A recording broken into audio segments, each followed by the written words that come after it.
Kama sina Patrick Kolia Musangafu na mama fuleji ya Makalama muna mubuchirimwa parishi na kuchibino sapo kaunti mu district ya Bududa. Kumbuka ino khuliniruni kha lulo maruri na mutyutyu ine nyanza wakwa khukari bamasaba muli khamunda cheresa luni kha luno lukhulekela luri na mutyutyu nga ine nyanza wakwa khukari niyalolelele nyanza wabonari anarambisa kamani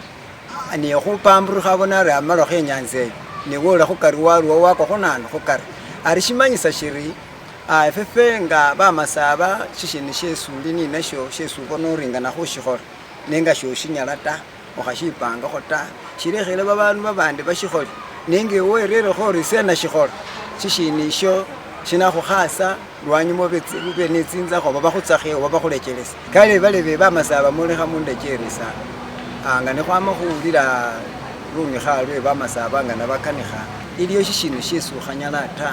shishini sho ushilekhela babandu babandi bashikhola ibo bukhashilobelakho ta lwekhuba keshikhukhasi nina shiliyo nga walekhele babandu babandi ke bashikhole shisiye mumoni chili ubona luni khalwe wama khubolela luri na mutyutyu ine nyanza wakwa khukari abebulebe niyongela khuyeyanjula ngendi mukhwana Edward mulekeli umukhulu bulichekesesi district yafwe ye Bududa. Eliyo lusimo luloma luli bitambiso bye mungani obimanya abomufu otuyatsinakho tsino umundu ekomba sikhali shewe waloma alimanya nasinombakha khenji yegorofa eyo khali ingona bulayi wakhumanya aliwo egorofa eyo bawatsa kamakobi tsibangaloni bamubanza